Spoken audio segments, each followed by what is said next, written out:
KTO Radio présente À haute voix,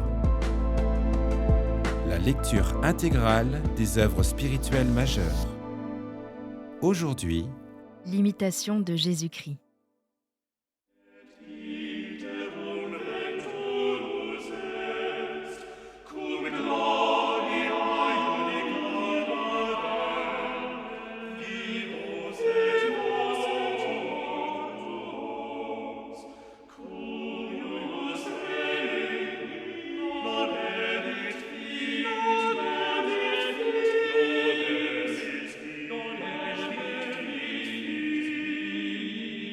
Chapitre 55.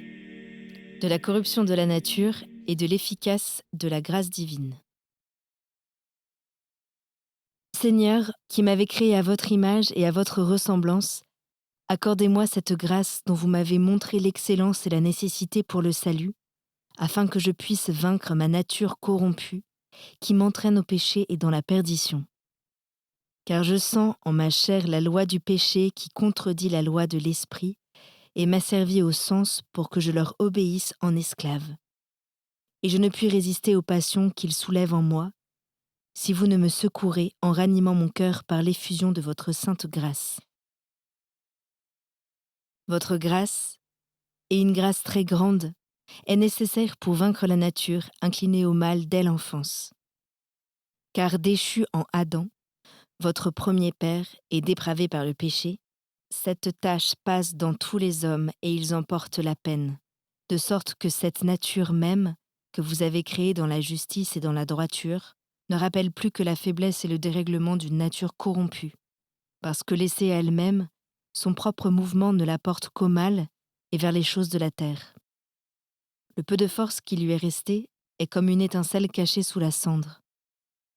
C'est cette raison naturelle, environnée de profondes ténèbres, sachant encore discerner le bien du mal, le vrai du faux, mais impuissante à accomplir ce qu'elle approuve, parce qu'elle ne possède pas la pleine lumière de la vérité et que toutes ses affections sont malades. De là vient, mon Dieu, que je me réjouis en votre loi selon l'homme intérieur, reconnaissant que vos commandements sont bons, justes et saints, qui condamnent tout mal et détournent du péché. Mais dans ma chair, je suis asservi à la loi du péché, obéissant plutôt au sens qu'à la raison, voulant le bien et n'ayant pas la force de l'accomplir. C'est pourquoi souvent je forme de bonnes résolutions, mais la grâce qui aide à ma faiblesse venant à manquer, au moindre obstacle je cède et je tombe. Je découvre la voie de la perfection et je vois clairement ce que je dois faire. Mais accablé du poids de ma corruption, je ne m'élève à rien de parfait. Oh, que votre grâce, Seigneur, m'est nécessaire pour commencer le bien, le continuer et l'achever. Car sans elle, je ne puis rien faire, mais je suis tout en vous, quand votre grâce me fortifie. Ô grâce vraiment céleste, sans laquelle nos mérites et les dons de la nature ne sont rien. Les arts, les richesses, la beauté, la force, le génie, l'éloquence n'ont aucun prix, Seigneur, à vos yeux, sans la grâce. Car les dons de la nature sont communs aux bons et aux méchants. Mais la grâce, ou la charité, est le don propre aux élus. Elle est le signe auquel on reconnaît ceux qui sont dignes de la vie éternelle. Telle est l'excellence de cette grâce, que ni le don de la prophétie, ni le pouvoir d'opérer des miracles, ni la haute contemplation ne doivent être comptés pour quelque chose sans elle. Ni la foi même, ni l'espérance, ni les autres vertus ne vous sont agréables sans la grâce et la charité. Ô bienheureuse grâce, qui rendait riche en vertu le pauvre d'esprit, celui qui possède de grands biens humble de cœur. Venez, descendez en moi, remplissez-moi dès le matin de votre consolation, de peur que mon âme, épuisée, aride, ne vienne à défaillir de lassitude. J'implore votre grâce, ô mon Dieu. Je ne veux qu'elle, car votre grâce me suffit, car je n'obtiendrai rien de ce que la nature désire. Si je suis éprouvée, tourmentée par beaucoup de tribulations, je ne craindrai aucun mot, tandis que votre grâce sera avec moi. Elle est ma force, mon conseil, mon appui. Elle est plus puissante que tous les ennemis et plus sage que tous les sages. Elle enseigne la vérité et règle la conduite. Elle est la lumière du cœur et sa consolation dans l'angoisse. Elle chasse la tristesse, dissipe la crainte, nourrit la piété, produit les larmes. Que suis-je sans elle qu'un bois sec, un rameau stérile qui n'est bon qu'à jeter? Que votre grâce, Seigneur, me prévienne donc et m'accompagne toujours, qu'elle me rende sans cesse attentif à la pratique des bonnes œuvres. Je vous en conjure par Jésus-Christ votre Fils. Ainsi soit-il.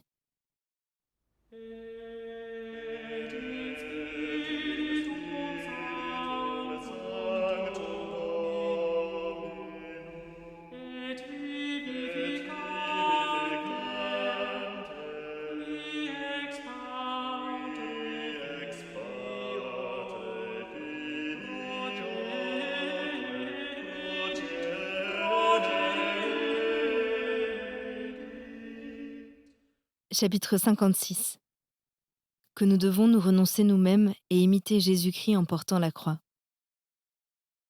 Mon fils, vous n'entrerez en moi qu'autant que vous sortirez de vous-même. Comme on possède en soi la paix lorsqu'on ne désire rien au dehors, ainsi le renoncement intérieur unit à Dieu. Je veux que vous appreniez à vous renoncer assez parfaitement pour vous soumettre à ma volonté sans répugnance et sans murmure. Suivez-moi. Je suis la voie, la vérité et la vie. Sans la voie, on n'avance pas. Sans la vérité, on ne connaît pas. On ne vit point sans la vie. Je suis la voie que vous devez suivre, la vérité que vous devez croire, la vie que vous devez espérer. Je suis la voie qui n'égare point, la vérité qui ne trompe point, la vie qui ne finira jamais. Je suis la voie droite, la vérité souveraine, la véritable vie, la vie bienheureuse, la vie incréée. Si vous demeurez dans ma voie, vous connaîtrez la vérité, et la vérité vous délivrera, et vous obtiendrez la vie éternelle.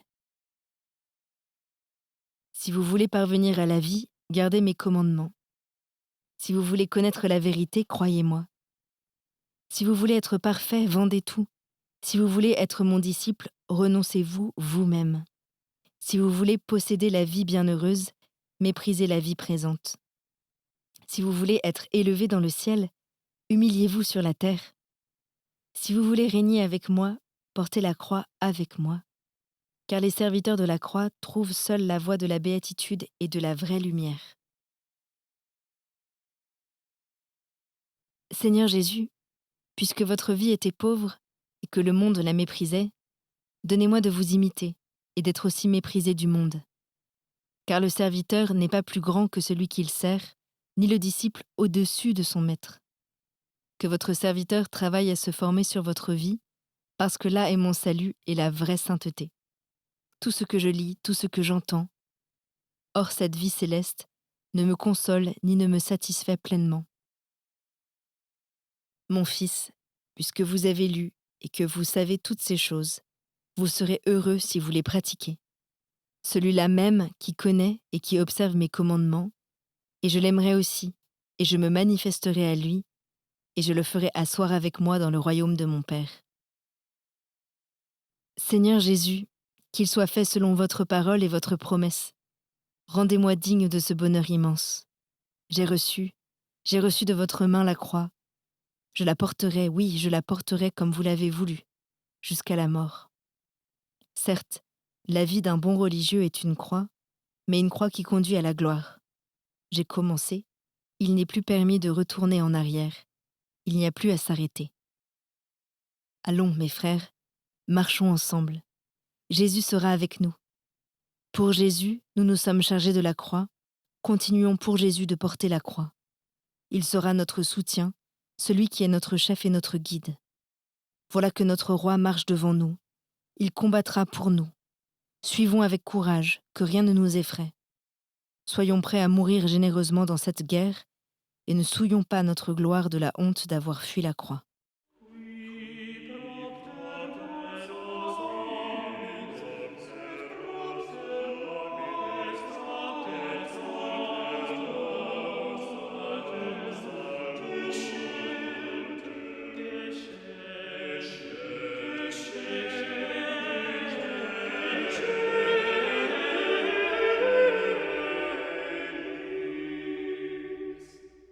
Chapitre 57.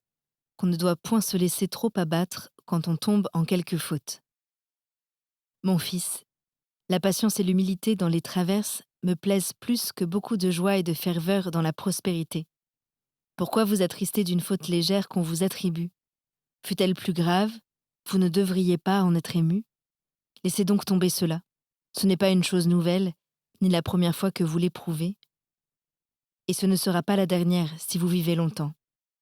Vous avez assez de courage quand il ne vous arrive rien de fâcheux. Vous savez même conseiller bien les autres et les fortifier par vos discours. Mais lorsqu'il vous survient une affliction soudaine, vous manquez de conseils et de force. Considérez votre extrême fragilité, dont vous avez si souvent l'expérience dans les plus petites choses. Et toutefois, Dieu le permet ainsi pour votre salut. Bannissez de votre cœur, autant que vous le pourrez, tout ce qui le trouble. A-t-il été surpris qu'il ne se laisse point abattre, mais qu'il se dégage sur le champ? Souffrez au moins avec patience, si vous ne pouvez souffrir avec joie. Lorsque vous êtes peiné d'entendre certaines choses et que vous en ressentez de l'indignation, modérez-vous et veillez à ce qu'il ne vous échappe aucune parole trop vive qui scandalise les faibles. Votre émotion s'apaisera bientôt et le retour de la grâce adoucira l'amertume intérieure. Je suis toujours vivant, dit le Seigneur, pour vous secourir et vous consoler plus que jamais, si vous mettez en moi votre confiance et si vous m'invoquez avec ferveur. Armez-vous de constance et préparez-vous à souffrir encore davantage. Tout n'est pas perdu, quoique souvent vous soyez dans le trouble et tenté violemment. Vous êtes un homme et non pas un Dieu. Vous êtes de chair et non pas un ange. Comment pourriez-vous toujours vous maintenir dans un égal degré de vertu lorsque cette persévérance a manqué à l'ange dans le ciel et au premier homme dans le paradis? C'est moi qui soutiens et qui délivre ceux qui gémissent, et j'élève jusqu'à moi ceux qui reconnaissent leur infirmité. Seigneur, que votre parole soit bénie. Elle m'est plus douce que le miel à ma bouche. Que ferais-je au milieu de tant d'afflictions et d'angoisses si vous ne me rameniez par vos saintes paroles? Pourvu que je parvienne enfin au port du salut, peu m'importe que je souffre, et combien je souffre. Accordez-moi une bonne fin. Donnez-moi de passer heureusement de ce monde à l'autre. Souvenez-vous de moi, mon Dieu, et conduisez-moi dans la voie droite vers votre royaume. Ainsi soit-il.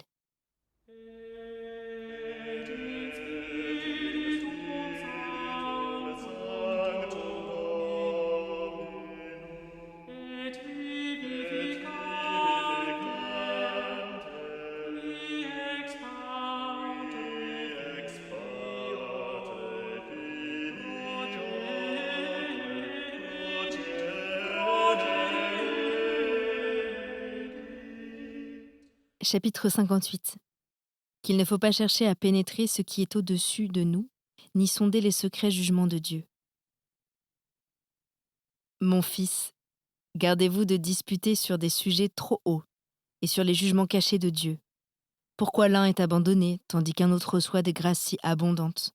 Pourquoi celui-ci n'a que des afflictions, et celui-là est comblé d'honneur? Tout cela est au-dessus de l'esprit de l'homme, et nulle raison ne peut, quels que soient ses efforts, pénétrer les jugements divins. Quand donc l'ennemi vous suggère de semblables pensées, ou que les hommes vous pressent de questions curieuses, répondez par ces paroles du prophète: Vous êtes juste, Seigneur, et vos jugements sont droits. Et encore, les jugements du Seigneur sont vrais et se justifient par eux-mêmes. Il faut craindre mes jugements, et non les approfondir parce qu'ils sont incompréhensibles à l'intelligence humaine. Ne disputez pas non plus des mérites des saints. Ne recherchez point si celui-ci est plus saint que cet autre, ni quel est le plus grand dans le royaume des cieux. Ces recherches produisent souvent des différends et des contestations inutiles. Elles nourrissent l'orgueil et la vaine gloire, d'où naissent des jalousies et des dissensions. Celui-ci préférant tel saint, celui-là tel autre, et voulant qu'il soit plus élevé. L'examen de pareilles questions, loin d'apporter aucun fruit, déplaît aux saints. Car je ne suis point un Dieu de dissension, mais de paix. Et cette paix consiste plus à s'humilier sincèrement qu'à s'élever. Quelques-uns ont un zèle plus ardent, une affection plus vive pour quelques saints que pour d'autres. Mais cette affection vient plutôt de l'homme que de Dieu. C'est moi qui ai fait tous les saints, moi qui leur ai donné la grâce, moi qui leur ai distribué la gloire. Je sais les mérites de chacun, je les ai prévenus de mes plus douces bénédictions. Je les ai connus et aimés avant tous les siècles, je les ai choisis du milieu du monde, et ce ne sont pas eux qui m'ont choisi les premiers. Je les ai appelés par ma grâce, je les ai attirés par ma miséricorde et conduits à travers des tentations diverses. J'ai répandu en eux d'ineffables consolations, je leur ai donné de persévérer et j'ai couronné leur patience. Je connais le premier et le dernier, et je les embrasse tous dans mon amour immense. C'est moi qu'on doit louer dans tous mes saints, moi qu'on doit bénir au-dessus de tout et honorer en chacun de ceux que j'ai ainsi élevés dans la gloire et prédestinés, sans aucun mérite précédent de leur part. Celui donc qui méprise le plus petit des miens n'honore pas le plus grand, parce que j'ai fait le petit et le grand. Et quiconque rabaisse quelqu'un de mes saints me rabaisse moi-même et tous ceux qui sont dans le royaume des cieux. Tous ne sont qu'un par le lien de la charité. Ils n'ont tous qu'un même sentiment, une même volonté, et sont tous unis par le même amour. Et ce qui est plus parfait encore, ils m'aiment plus qu'ils ne s'aiment, plus que tout leur mérite. Ravis au-dessus d'eux-mêmes, au-dessus de leur propre amour, ils s'y plongent et se perdent dans le mien, et s'y reposent délicieusement. Rien ne saurait partager leur cœur, ni le détourner vers un autre objet, parce que, remplis de la vérité éternelle, ils brûlent d'une charité qui ne peut s'éteindre. Que les hommes ensevelis dans la chair et ses convoitises, les hommes qui ne savent aimer que les joies exclusives, cessent donc de discourir sur l'état des saints. Ils retranchent et ils ajoutent, suivant leur inclinaison, et non pas selon que l'a réglé la vérité éternelle.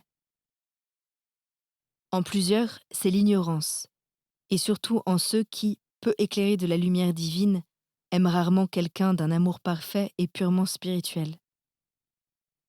Une inclinaison naturelle et une affection toute humaine les attirent vers tel ou tel saint, et ils transportent dans le ciel les sentiments de la terre. Mais il y a une distance infinie entre les pensées des hommes imparfaits et ce que la lumière d'en haut découvre à ceux qu'elle éclaire. Gardez-vous donc, mon fils, de raisonner curieusement sur ces choses qui passent notre intelligence. Travaillez plutôt avec ardeur à obtenir une place, fût-ce la dernière, dans le royaume de Dieu. Et quand quelqu'un saurait qui des saints est le plus parfait et le plus grand dans le royaume céleste, que lui servirait cette connaissance s'il n'en tirait un nouveau motif de s'humilier devant moi et de me louer davantage? Celui qui pense à la grandeur de ses péchés, à son peu de vertu, qui considère combien il est éloigné de la perfection des saints, se rend plus agréable à Dieu que celui qui dispute sur le degré plus ou moins élevé de leur gloire. Il vaut mieux prier les saints avec larmes et avec ferveur, et implorer humblement leur glorieux suffrage, que de chercher vainement à pénétrer le secret de leur état dans le ciel. Ils sont heureux, contents. Qu'avons-nous besoin d'en savoir plus? Et n'est-ce pas assez pour réprimer tous nos vains discours? Ils ne se glorifient point de leur mérite, parce qu'ils ne s'attribuent rien de bon, mais qu'ils attribuent tout à moi, qui leur ai tout donné par une charité infinie. Ils sont remplis d'un si grand amour de la divinité, d'une joie si surabondante, que comme il ne manque rien à leur gloire, rien ne peut manquer à leur félicité. Plus ils sont élevés dans la gloire, plus ils sont humbles en eux-mêmes, et leur humilité me les rend plus chers et les unit plus étroitement à moi. C'est pourquoi il est écrit qu'ils déposaient leur couronne au pied du trône de Dieu, qu'ils se prosternaient devant l'agneau et qu'ils adoraient celui qui vit dans les siècles des siècles. Plusieurs recherchent qui est le premier dans le royaume de Dieu, lesquels ignorent qu'ils seront dignes d'être comptés parmi les derniers. C'est quelque chose de grand d'être le plus petit dans le ciel, où tous sont grands, parce que tous seront appelés et seront en effet les enfants de Dieu. Le moindre des élus sera comme le chef d'un peuple nombreux, tandis que le pécheur, après une longue vie, ne trouvera que la mort. Ainsi, quand mes disciples demandèrent qui serait le plus grand dans le royaume des cieux, ils entendirent cette réponse: si vous ne vous convertissez et ne devenez comme des petits enfants, vous n'entrerez point dans le royaume des cieux. Celui donc qui se fera petit comme cet enfant sera le plus grand dans le royaume des cieux. Malheur à ceux qui dédaignent de s'abaisser avec les petits, parce que la porte du ciel est basse et qu'ils n'y pourront passer. Malheur aussi aux riches qui ont ici leur consolation, parce que quand les pauvres entreront dans le royaume de Dieu, ils demeureront dehors poussant des hurlements. Humbles, réjouissez-vous. Pauvres, tressaillez d'allégresse, parce que le royaume de Dieu est à vous, si cependant vous marchez dans la vérité.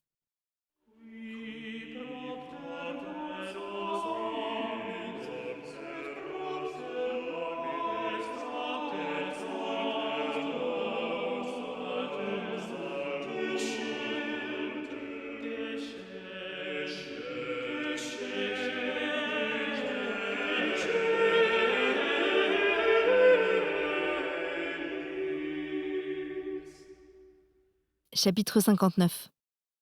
Qu'on doit mettre toute son espérance et toute sa confiance en Dieu seul. Quelle est ma confiance en cette vie et ma plus grande consolation au milieu de tout ce qui s'offre à mes regards sous le ciel? N'est-ce pas vous, Seigneur mon Dieu, dont la miséricorde est infinie? Où ai-je été bien sans vous? Et avec vous, où ai-je su être mal? J'aime mieux être pauvre à cause de vous que riche sans vous.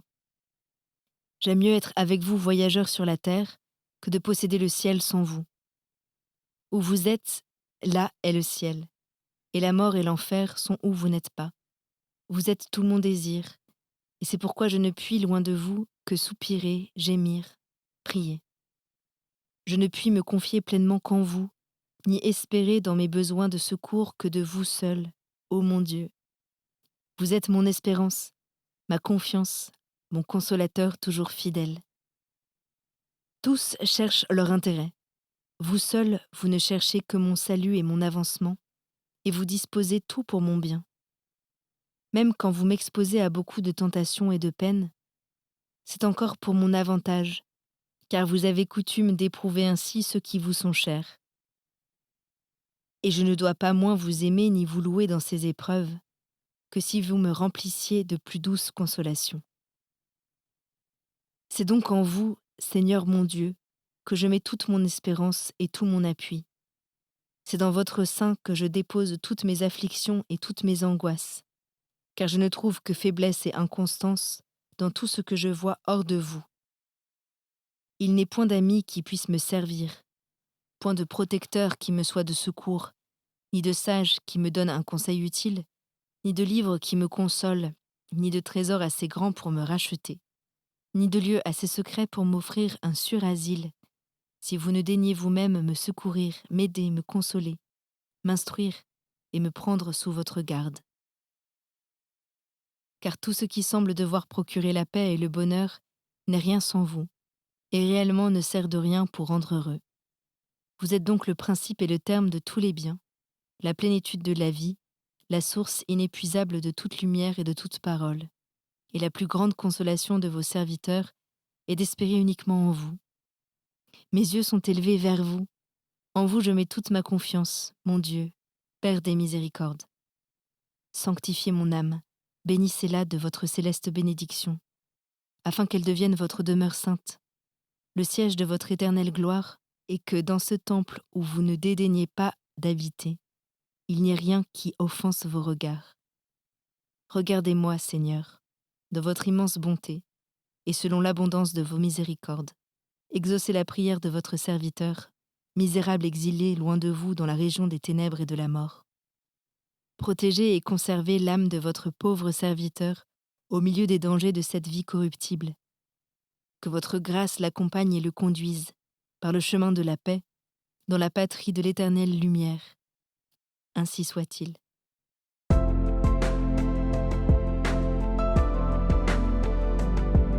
C'était À haute voix, une émission de KTO Radio. Aujourd'hui, l'imitation de Jésus-Christ. Lecture, Anne-Céline Pellarini. Captation et réalisation, Gustave Schlicht et Nathan Stieb. Une émission disponible en podcast sur ktoradio.com ou sur l'application KTO Radio.